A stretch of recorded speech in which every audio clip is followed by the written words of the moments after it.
Hello students, welcomes to you on my YouTube channel Rudra Classes IELTS and PT. I am Meenakshi. आज जो मैं topic discuss करूंगी वो है reading and writing fill in the blanks part 19। इससे पहले मैं जो पार्ट आपको 18 करवा चुकी हूँ और भी पार्ट्स करवा चुकी हूँ। आपको स्पीकिंग के लिए भी मैंने वीडियो आपको प्रोवाइड किए हैं, उनका लिंक मैं आपको डिस्क्रिप्शन बॉक्स में प्रोवाइड कर दूंगी, आप वहां से उन वीडियो को वॉच कर सकते हो। So let's start the video.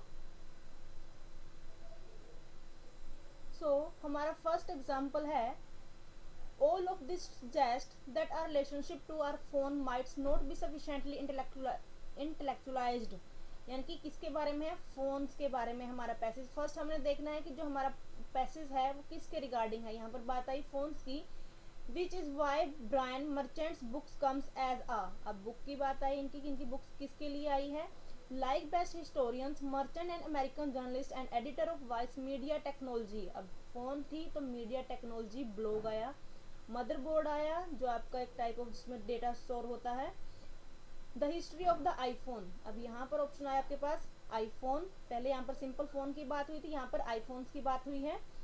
In a way that makes it seem both inevitable in its outline and blank in its details. So अब यहाँ पर क्या है कि हम सजेस्ट करते हैं कि जो हमारा रिलेशनशिप है फोन्स के साथ वो ये नहीं है कि बिल्कुल इंटेलेक्चुअलाइज, हम बिल्कुल श्योर नहीं है कि कितना हम उसके ऊपर टाइम कंज्यूम करते हैं, कितना हम उसको ऑब्जर्व कर सकते हैं। बिकॉज हम चाहे हमें सारा दिन अपना फ़ोन दे दो, हम उसके ऊपर कंटिन्यू स्क्रॉलिंग कर सकते हैं, वॉच कर सकते हैं कुछ भी। Why is which is why. So उसके लिए Brian Merchant's book comes as a. अब उसकी एक बुक आई है एज आ ब्लैंक। तो प्रिविलेज होता है जब आपका किसी के ऊपर प्रॉपरली राइट हो कि ये चीज़ सिर्फ मेरी है, वो ऑप्शन नहीं आएगा। डिमोशन, यहाँ पर किसी की जॉब के बारे में बात नहीं कि आप उसको डिमोशन कर रहे हो। फ्लैश, यहाँ पर कोई आपका फ्लैश एक होता है मीट के रिगार्डिंग होता है कि जो आप मांस खाते हो वो। एक होता है जो आपकी ये फ्लैश टॉर्च वगैरह लाइट जो आप फ्लक्चुएट करते रहते हो। तो एक ही ऑप्शन बचा relief, which comes as a relief, यानी कि वो हमें कुछ ना कुछ सजेस्ट करेगी, क्योंकि आगे भी उसके बारे में बात चली है कि जो मर्चेंट एंड अमेरिकन जर्नलिस्ट थे उन्होंने मीडिया टेक्नोलॉजी के ऊपर आगे डेटा प्रोवाइड किया है।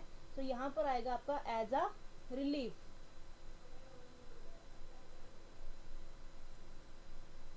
नेक्स्ट है हमारे पास Merchant's and American journalist and editor of Voice Media technology blog Motherboard blank the history of iPhone in a way. अब वो क्या करते हैं, किसकी हिस्ट्री को, आईफोन की हिस्ट्री को in a way that makes it seem both inevitable, यानी कि उसको क्या बताते हैं कि वो चीज़ होने ही वाली है। जो बताएंगे कि आपका इनएविटेबल होता है कि कोई चीज़ ऐसी जो आगे फ्यूचर में हैपन होने वाली है उसको आप कंट्रोल नहीं कर सकते, उसको प्रिवेंट नहीं कर सकते। सो ऑप्शन है इन रिचेज तो होता है कि आप किसी चीज़ के अंदर फीचर्स डाल रहे हो कि उसको आप हर एक चीज़ क्वालिटी दे रहे हो। अनपैक होता है कि आप उस चीज़ को रिवील कर रहे हो। ये नहीं है कि आप किसी चीज़ को पैक करके पैकिंग को अनपैक कर रहे हो, इसका मीन्स है कि आप किसी चीज़ को रिवील्स कर रहे हो। डेटर्स होता है कि कोई भी आपका जो रोड्स होते हैं, किसी भी हाईवे को आप क्या करते हो, जहाँ पर आपके पास लंबा रास्ता हो उसको आपने स्मॉल करने के लिए कहीं पर ब्रिजेस बना दिए, कहीं से फ्लाईओवर निकाल दी, वो होता है डेटर्स। कंटोर्ट्स होता है कि आप किसी चीज़ को बिल्कुल ही बिगाड़ देते हो, तोड़ मरोड़ कर देते हो। तो ऑप्शन आया हमारे पास कि ये क्या करेंगे, उस हिस्ट्री को रिवील करेंगे कि वो कैसे ऐसी बनी, कैसे वो इनएविटेबल, यानी कि उसको हम कंट्रोल नहीं कर सकते, वो ऐसा होगा ही कि आगे वो फ्यूचर में और ज़्यादा बढ़ेगी। तो ऑप्शन आएगा हमारे पास यहाँ पर अनपैक्स, बिकॉज ये सब क्या करेंगे, उसकी हिस्ट्री को रिवील करेंगे कि उनमें क्या क्या चेंजेस आए हैं आगे। अब both inevitable in its outline and blank in its details, यानी कि उसकी डिटेल्स भी हैं। अब उसकी आउटलाइंस मतलब उसकी हर एक क्वालिटी, उसके फीचर्स, सब कुछ उन्होंने इसमें बताया हुआ है। फिर अब यहाँ पर एंड ब्लैंक सरप्राइजेज। अब कोई यहाँ पर हमारे पास नाउन नहीं आया, इन इट्स डिटेल्स सरप्राइजेज ये नहीं आएगा। सरप्राइज आपका अकेला आता नहीं, यहाँ पर surprise in its outline and surprise in its detail. क्या सरप्राइज, यहाँ पर आपके पास क्या आएगा, यहाँ पर ये नाउन आया है तो उसके बाद भी आपको एक नाउन चाहिए, बट यहाँ पर हमारे पास नाउन कौन सा होगा, नाउन है हमारे पास यहाँ पर जिरंड नाउन, वो होगा हमारा सरप्राइजिंग इन इट्स डिटेल्स। आप एक जिरंड नाउन को यहाँ पर यूज करोगे, यहाँ पर आप क्या करोगे, एक जिरंड नाउन को यूज करोगे। आपके पास जो ऑप्शन आएगा वो आएगा जिरंड। सो नेक्स्ट क्वेश्चन की ओर मूव करते हैं। नेक्स्ट क्वेश्चन है हमारा, thanks to their ability to, thanks हम किसी की एबिलिटी को क्या कर रहे हैं, थैंक्स बोल रहे हैं, blank to hijack describe sharpen conserve our most primal desires for connection distraction and validation smartphones have become some of the best selling device of all time. अब यहाँ पर भी किसके बारे में बात आई, स्मार्टफोन्स के बारे में आई, जिसमें हमारी क्या होते हैं, कनेक्शंस, कंट्रोल, डिस्ट्रैक्शन की हमारी किसका कनेक्शन है, किसका डिस्ट्रैक्शन है, वैलिडेशन कि हम कब कब तक उसके ऊपर रहे हैं, सारी हमारी उसके ऊपर इंफॉर्मेशन होती हैं। और सबसे ज़्यादा क्या है, बेस्ट सेलिंग डिवाइस है आपकी ऑल टाइम की। आजकल हम देखते हैं छोटे छोटे बच्चों के पास भी स्मार्टफोन होते हैं, वो भी छोटे वाला फ़ोन यूज़ नहीं करेंगे।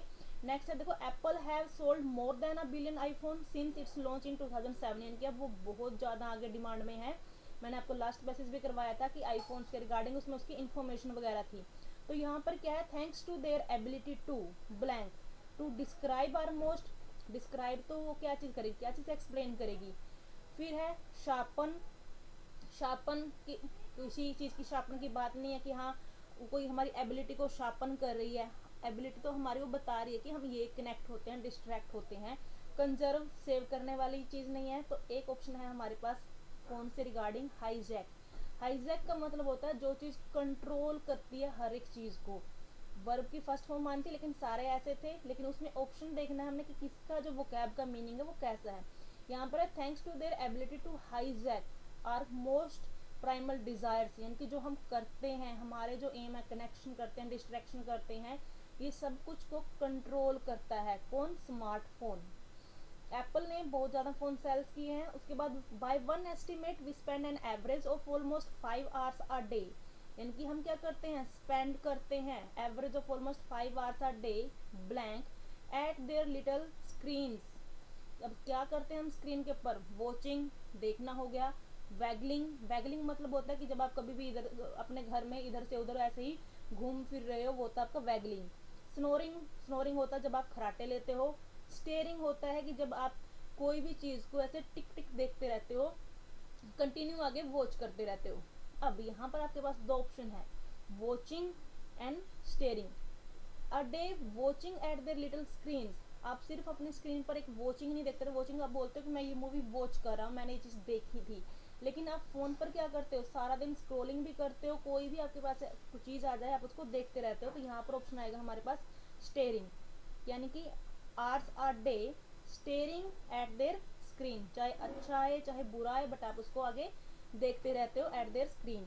The real figure is probably higher. A team of British psychologists found that people tend to underestimate the time spent on their phones by about half, यानी कि उन्होंने क्या किया, टाइम देखा है कि वो अबाउट हाफ टाइम है जो अपनी लाइफ का वो उसके ऊपर स्पेंड करते हैं फ़ोन को वॉच करने में। होल आवर्स जस्ट, जो बाकी के आवर्स हैं, blank has evaporated, evaporating in the fog, यानी कि अपने ऐसे ही फोग मतलब यहाँ पर आएगा कि जो उनके बाकी के टाल मटोल वाले काम हैं उनको करने में जो चीज़ क्लियर नहीं है कि उन्होंने क्या करना है क्या नहीं करना है, उसमें निकालते हैं। सो अब हैज़ इवेपोरेटेड कि कर चुके हैं, ये तो कोई बात नहीं है, वो तो आगे की आपकी रिपोर्ट बता रहे हैं कि आगे क्या करते हैं वो। इवेपोरेट्स, जस्ट इवेपोरेट्स, मैं आपको बता दूं कि जब भी आपके पास जस्ट वाली सेंस आएगी तो उसके बाद जब ब्लैंक आता है तो मोस्ट ऑफ द टाइम आप क्या करते हो, वहाँ पर पार्टिसिपल डालते हो।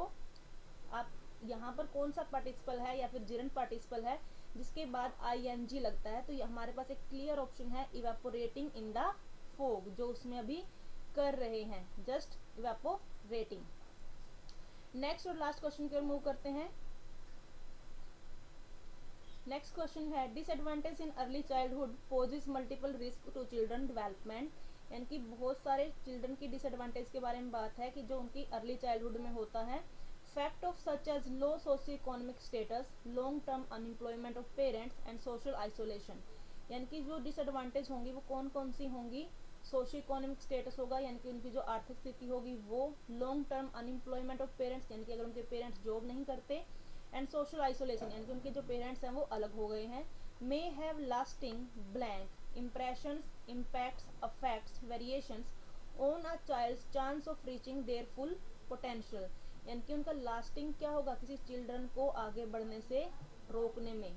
तो लास्टिंग क्या चीज़ होगी, वो इम्पैक्ट क्या क्या होगा, इम्प्रेशंस, अब इम्प्रेशन होता है किसी चीज़ का हमारे ऊपर प्रभाव पड़ना, जो चीज़ को हम सामने से देख रहे हैं, किसी की स्पीच सुन रहे हैं, वो होता है एक सिंपल इम्प्रेशन। इम्प्रेशन आपका ऐसे आप यूज़ नहीं करोगे, वो जस्ट आप एक छोटी सी हल्की सी चीज़ के लिए यूज़ करते हो कि हमें इस चीज़ के ऊपर इम्प्रेशन है। फिर आपके ऊपर एक काइंड ऑफ आपकी पर्सनैलिटी का इंप्रेशन होता है, बट यहाँ पर आपके डिफरेंट काइंड ऑफ टर्म्स हैं कि इन सभी का क्या होगा आपके ऊपर। अब have lasting blank on a child, variation नहीं आएगा आपके पास, दो ऑप्शन बचते हैं, इम्पैक्ट्स एंड अफेक्ट्स। अफेक्ट्स क्या होता है, आप मोस्ट ऑफ द टाइम आपकी वर्ब है, तो यहाँ पर हमें वर्ब की नीड नहीं है, यहाँ पर हमें यूज करना है noun. Have lasting blank impacts on a child, तो ऑप्शन बचा हमारे पास इम्पैक्ट। दोनों का मीनिंग सेम है, बट आप यहाँ पर डिफाइन करोगे कि कौन सी चीज का आपके ऊपर प्रभाव होता है। अफेक्ट्स आपकी एज अ वर्ब यूज होती है। Whilst not eliminating disadvantage, preschool education can provide children with a better start to school. However, some of these factors may also be, यानी कि जो ये वाले कुछ फैक्टर्स हैं, may also be blank barriers, roundabout access, assessment to preschool attendance for group that would benefit most from preschool education. अब ये क्या होते हैं, that would benefit from the most from preschool education। अब हालांकि सम ऑफ दिस फैक्टर्स में also भी, pre school की अटेंडेंस की बात चल रही है, तो उसमें क्या हो सकते हैं, एक्सेस पहुंच नहीं होंगे, असेसमेंट, यहाँ पर कोई टेस्ट नहीं चल रहा कि आप उसका असेसमेंट निकालेंगे, उसका एवेलुएट करेंगे। राउंड अबाउट्स होता है कि उसके किसी के नज़दीक होना, वो नहीं होगा, तो यहाँ पर क्या होगा, also may be a barrier, यानी कि रुकावट हो सकते हैं ये सारे कि बच्चा स्कूल में ही ना पहुंचे। नेक्स्ट है, in Australia, the early years of children education is the responsibility of many government and non-government agency and it occurs in a range of settings, यानी कि जो ऑस्ट्रेलिया है वहाँ पर इनकी रिस्पॉन्सिबिलिटी होती है, गवर्नमेंट की भी है, नॉन गवर्नमेंट एजेंसी की भी। Pre school is aimed at children around 4 years of age to. अब जो प्री स्कूल हैं, जो क्रच बोलते हैं हम, वो कब उनका क्या एम होता है कि वो 4 year के एज के वहाँ पर स्टूडेंट को रखेंगे, चिल्ड्रन को रखेंगे। Age year of age to undo, fix, tie, prepare them for compulsory schooling from the age of 6 years, यानी कि उनको स्कूलिंग आगे जो 6 एज की में वो स्कूल में जाएंगे उसके लिए उनको तैयार करते हैं। तो एज टू, अंडू होता कुछ काम किया फिर उसको रोक दिया, तो ये नहीं आएगा। फिक्स, किसी चीज़ को फिक्स करना, उनको तो आगे मूवमेंट चल रही है ना, तो उनको स्कूलिंग में भेजा जा रहा है आपका प्री स्कूल से।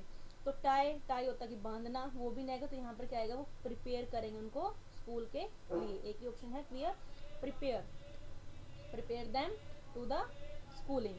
नेक्स्ट है, in most states and territories, यानी कि बहुत सारे जो आपकी टेरिटरीज होती हैं, स्टेट्स होती हैं, उनमें children can start full time schooling at 5 years of age, 5 साल की एज में स्टार्ट कर देते हैं। When they enrol in the kindergarten और प्रिपरेटरी ईयर, यानी कि जब वो किंडरगार्टन स्कूल में जाते हैं। In 2001, just over half of 5 years olds, 57% were at school, with about a third 34% attending preschool। यानी कि 2000 में कोई सर्वे हुआ था जिसमें 5 साल के स्टूडेंट 57% स्कूल में जाते हैं और 34% जाएंगे प्री स्कूल में। वाइल इन सम स्टेट्स, लेकिन कुछ स्टेट्स में क्या है एंड टेरिटरीज में, children can blank pre school before they turn 4, यानी कि वो पहले प्री स्कूल में जाएंगे जब तक वो 4 ईयर के नहीं होंगे। And participation rate for 3 year olds are much lower than 4 year olds, और जो 3 year old स्टूडेंट की जो रेटिंग थी वो कम है 4 year स्टूडेंट से। तो यहाँ पर क्या है, चिल्ड्रन कैन, वर्ब की फर्स्ट फॉर्म आएगी। अब अल्टर, चेंज तो नहीं हो सकते। Lead, you can lead pre school before the turn 4, lead करेंगे। लीड होता है कि जब आप बोलते हो कि एक चीज़ आगे चल रही है, एक पीछे है, कोई गेम चला। रेज, कंसर्न नहीं बढ़ाएंगे, कोई चीज़ बढ़ेगी नहीं। यहाँ पर आएगा कमेंस, यानी कि वो बिगन करेंगे, स्टार्ट करेंगे कहीं पर जाना। Can commence pre school before the turn 4, यानी कि वो वहाँ पर जाना स्टार्ट करेंगे। सो ये थी आज की आपकी वीडियो। अगर आपको मेरी वीडियो अच्छी लगी हो तो वीडियो को लाइक करें एंड शेयर करें और मेरे चैनल को सब्सक्राइब करें एंड बेल आइकन को प्रेस करना ना भूलें ताकि मेरी आने वाली वीडियो का नोटिफिकेशन आपको मिल सके। So thanks for watching.